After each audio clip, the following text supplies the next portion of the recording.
Welcome to the Toffee Blues, your source for all things Everton. With me, I've got Max and Terry, and we're going to talk a little bit about Duncan Ferguson, the idea of Big Dunc getting the job for the rest of the season. Or is it just going to be another few games?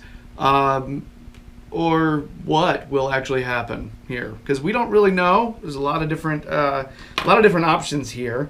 The vibe that I've gotten this whole time is that Everton want him in there for the short term and then get the long-term solution ASAP. And for those of you who are not down with the cool kids, that means like really quickly. All right? Yeah, I know slang. So let's have Matt. Let's start with Terry this time. We started with Max last time. All right. Let's pretend Duncan has a good game next time round, and Everton says, let's give it to him till the rest of the season. Number one, how would you feel about that? And number two, how do you think this actually shakes out? Pros and cons. I wouldn't want it to happen, personally. I think Ferguson, the game on Saturday was brilliant. It was what Everton fans, I think, regardless of the differences between everyone, I don't think there's a single Everton fan who doesn't like that level of commitment and sort of passion from the players, regardless of what your taste in the style of players. But I don't want to sort of ruin it, like by expecting it to, because that level of commitment won't to be sustained throughout a whole half a season. It will tail off eventually, whether it lasts a little bit longer, and then it's really going to come down to the tactics and whatever. And I think personally, Duncan himself knows that he's not really ready for that position. What people forget about Ferguson is he's never really enjoyed the spotlight or the limelight. He's how many times have you seen him do an interview? Like since he's retired, he didn't even do that many as a player. Toffee TV did an interview with him a couple of weeks ago, and that was the first time I'd seen him do a long form interview, possibly ever. He doesn't like to be front and centre, and I think there was a video after the Chelsea game of Bill Kenwright in one of the lounges after the game, they have dinner after the match and what have you, and he was talking to a table of people, and according to Bill, he basically approached Duncan and said, I want you to be the manager of the team. We're getting the new manager sorted out. And apparently, if you're to believe Bill, which, let's be honest, you can't always, but if you believe Billy, Ferguson's question into that was, how many games? And he said, just the one. And he said, okay, I'll do it, it's Everton.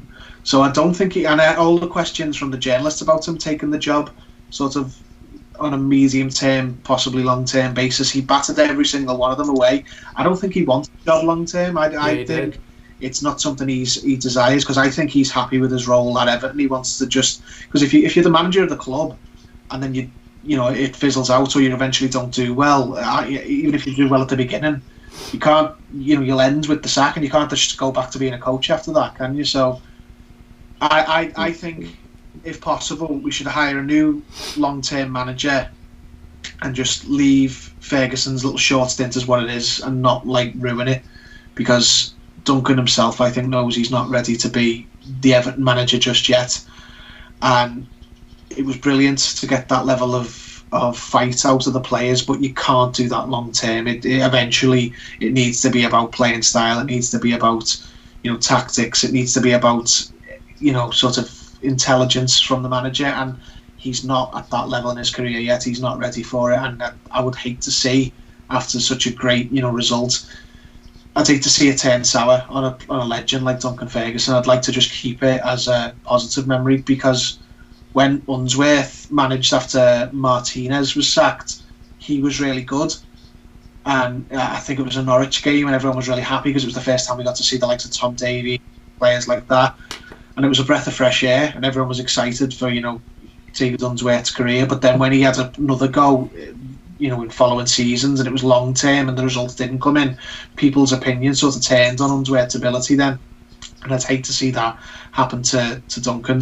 So I wouldn't like to see it for for those reasons. If it extends for a couple more games across Christmas, that's fine. I think he could get that type of performance out of the team a few more times, but over a span of months, I don't think he could. Okay. Max, how do you feel about all that? You echo Terry's sentiments there, or do you totally disagree? No, I share the same viewpoint to an extent. I mean, Ferguson's no stranger to taking a media hiatus. I think as a player, he's very reluctant when it came to speaking to the media. And something that I think he deserves huge commendations for is how he conducted himself on media duties following the game, not just following the game, before the game too.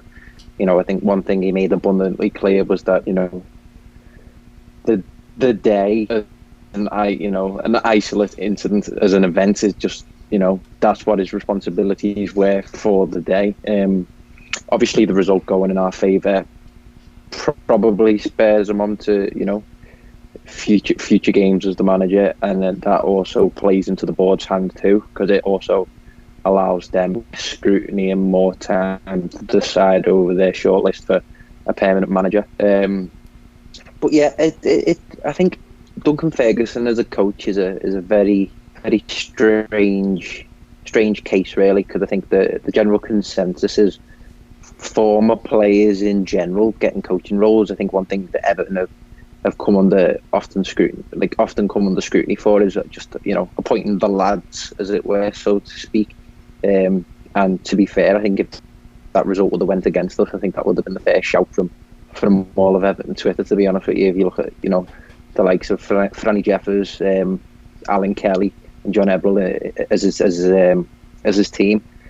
But as Terry was saying, that motivational aspect of it is it's undeniable, and I think without a doubt it'll get him the Manchester United game, and who knows, it might see him even I think the case there to be made that might see him get till the end of December, and pending results it might see him carry it out until the end of the season. Because for me, one thing that I was disappointed about once I heard of the sacking of Marco Silva and that Ferguson had been put in charge was that I was very inspired by how Tottenham had handled getting rid of Pochettino and appointing Mourinho. Very clear strategic management that had been put in place well in advance. Really good in terms of the club's PR and how they operate, really. As I was saying in my response to the Chelsea game, I think we've struck a bit of luck in that all the narratives coming from the game, just simple things like, the sweatband under the suit, wearing Howard Kendall's watch, they all just seem to be, positive news stories coming out of the club, which may not have necessarily got coverage if things would have went awry. But, and I think this is where you've got to give credit where credit's due. I think Ferguson's handled himself exceptionally well. He'll enjoy that result, as we all did, and I think it feels it's a bit overused saying he's an Evertonian, but I think make no bones about it, he certainly is.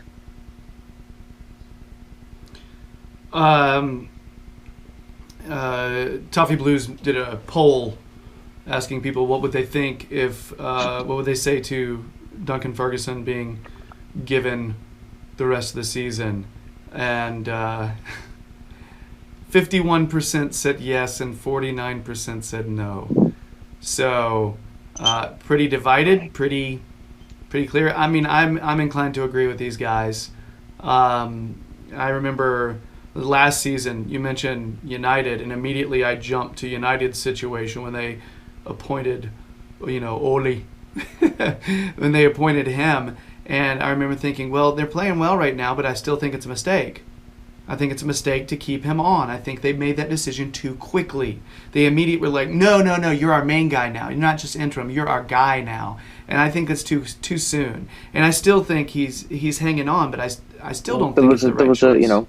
As a consequence of that, there was a burnout, and quite an evident burnout from Manchester United's perspective. And there is, as Terry was saying, there is every risk that this immediate impact of Duncan Ferguson may decline in the coming games.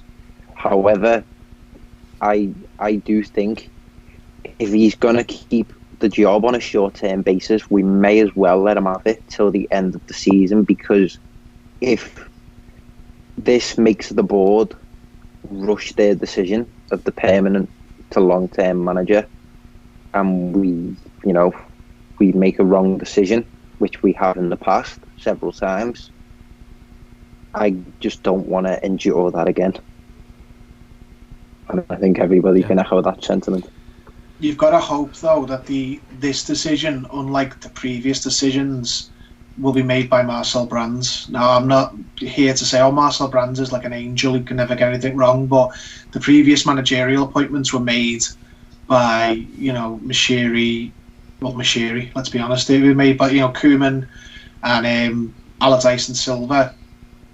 They were taken for very different reasons, but this new manager, you'd hope, would be a Brands pick, and be hopefully the correct one after a few failed starts. But I think Duncan's telling us himself, like, if Duncan was sitting there going, I can do this job, I would like to have this job, I'll just keep winning, and if I keep winning I'll get the job and we'll see where we go from there, that'd be a different matter. Then you go, okay, well, let's see how he does. But he's pretty it's pretty clear for me that this is not my job. I'm here to sort of steer the club through a little bit of rocky waters, and then when the new captain's in, he can have the rudder of the ship. So I think the way it's set up is that he will just take the reins on a very short term basis, and if you can get performances like that out of them on a very short term basis, that'll be perfect. He's stopped the rot already with the first game, and see what else he can do. But I don't even think the man himself, to the vibe I was getting, is interested in the job at the minute. Yeah, I got the same vibe. He was kind of like, look, I haven't asked for it. He's like, I haven't asked for the job. So that would be the tough thing. You've both mentioned a burnout, because the emotional wave that came, that big wave of intensity that Everton brought on Saturday, how would you sustain that? How do you capture that same intensity, the fire, the fight for the remainder of a season? Can you guys think of an example of a manager that came into a club who basically his main point was make the game simple and fight, and they didn't have a burnout? You know what I mean? And they lasted long term. Because I feel like it's very common for them to flare and then fizzle. And it's a very natural thing, because sustaining that emotional, it's tough. It's not easy for anyone. I really don't know how you do it, because you got to keep inspiring people every single week over and over again. You got to keep getting them up. And now one would think, hey, they're professionals, they're supposed to be doing that. But that's not really exactly how humans always work. And I feel like from an authority perspective, I think Duncan Ferguson's presence just demands the respect of those in the room. This is nothing against Marco Silva, but I feel like after a few bad results where maybe his decision-making process has been faulty on a number of occasions, I think as a player in that dressing room, your level of attention and the essentially the attention that you pay to him would decline. But as you said, Gerry, it just seems to be that emotional impact, doesn't it? The commands respect from Duncan Ferguson, and it seems an unauthoritative approach has done the job. Well, that performance has done as well is it sort of answered a lot of the people who were getting a little bit like, what does Ferguson do? How has he survived so many, managerial reigns and whatnot? And then when you hear that he does well, when you hear that he didn't really want to do the job long term, and he asked how many games he'd have to do it for and stuff, that he clearly doesn't want to do it because it's so it's such a position of scrutiny. But he'll do it for Everton. Like, Everton is so important to him, close to his heart, that he'll put himself in the firing line for the club. And I'm one of the people who's like, no, we need, fresh change. We need to have a different mentality at the club. But there's still something to be said for having those people in and around the club in certain positions who do have the old Everton, sort of old Everton, on their tattooed on their heart, that kind of thing. We said off Dog's reward, innit? Yeah, I mean, I don't even think that. I just mean in the sense of, I was saying off camera to Gerry last week that I'm actually not against these positions of having sort of a few coaches who are sort of permanent fixtures, like ex-players or people who get the club who stay when management teams come and go, just so there's that continuity there. It's up for debate who those players should be. I'd love to see Tim Cahill maybe do that role. There's been whispers in the past that Wayne Rooney could come back to Everton in that capacity at some point after he's been at Derby. But right now, Duncan Ferguson is that player. Freddie Ljungberg was that player at Man United. And I think there's something to be said for that, you don't need to have everyone be part of a management's, a certain manager's management team. The Ferguson is worth having around, and he's important with the club and around the training grounds. And when called upon, he stepped in for the badge. Yeah, it's almost like you need somebody who understands, who has the DNA. It's an instinct for them to understand the club and to be able to advise and help inject that into the players and into the coaching staff and management team and all that. So I'm definitely down with that. Final question here, guys. Do we feel like it's interesting? I don't know if there's any manager who could come in and bring the passion and elicit that exact type of response that Big Dunc has just brought. It's interesting. I'm trying to imagine one coming in and getting that, we'll run through a wall for your ass, coach. You know what I mean? Because I feel like Duncan elicits that from people. I'm trying to imagine that type of situation, but is that even, is that what we want? Do we want that kind of attitude every week? Because it felt good. I could think it was inspiring.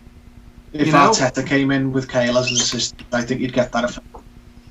Whether that would be there's enough reason to, but I think that would definitely happen. But whatever new manager comes in, it's not about that. The players who the manager will inherit now know that's what the fans expect of them. That's what the fans want. So regardless of what system, what tactics they put them in, that level of running, that level of fight is what the supporters react to. These players, I'm sure at times have thought, God, our fans are hard to play in front of because we're a frustrated fan base, for many reasons. But when they'll have a lot of those players, that'll be their first Goodison Bear Pit type game, and they probably thought, well, I'll have more of that and less of the Norwich game sort of atmosphere. And that's all you ask for.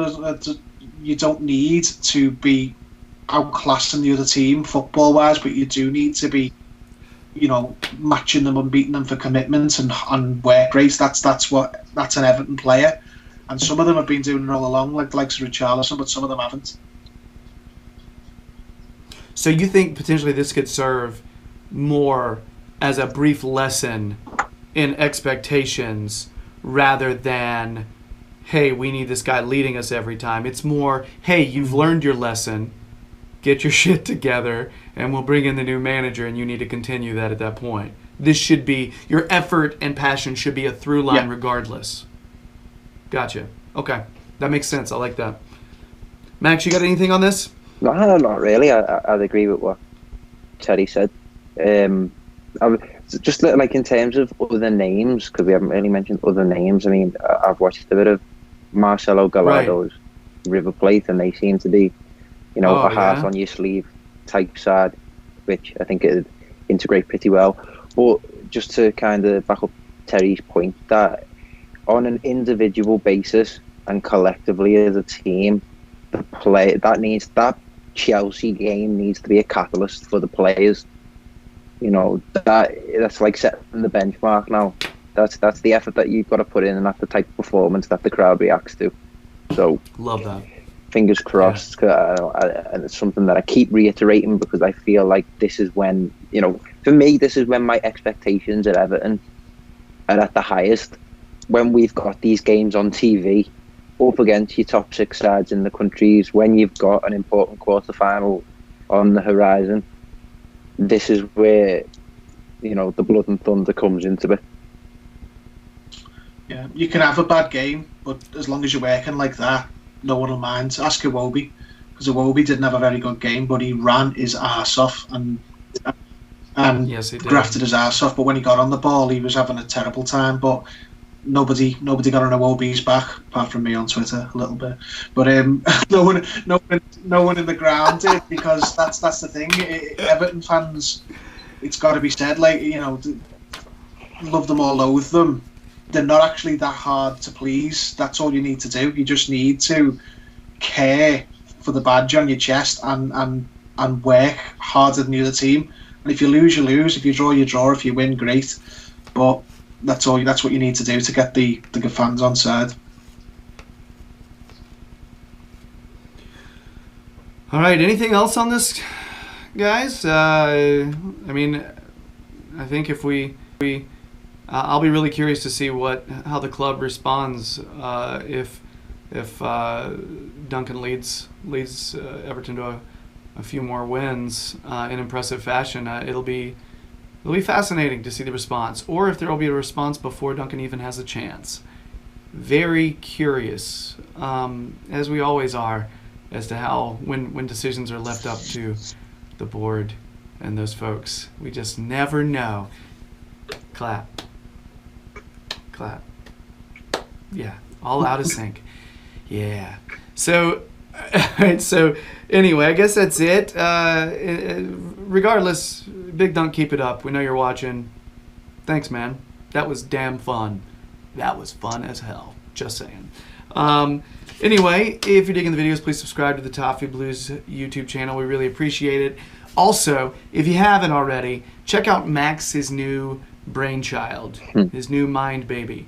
All right, Carlisle podcast. Check it out on Twitter, like it on Twitter. But you know, basically, Max, could you really quickly summarize exactly what the Carlisle podcast is, just so people know what they're the Carlisle into? Podcast. You know, for those that don't know, I go to UCFB, which is an executive education in the sports industry. So. Obviously, I'm in my final year now, and I've met a host of, you know, really intelligent and fascinating contacts. So I've got a few of them lined up in the pipeline to get onto the show, but also for like, you know, my fellow mates who are on similar courses wanting to find their way into the sports industry and who are on work placements. It's a chance for them to get on there and, you know, tell stories about the placements that they've been on to almost paint a picture for potential students coming into the uni.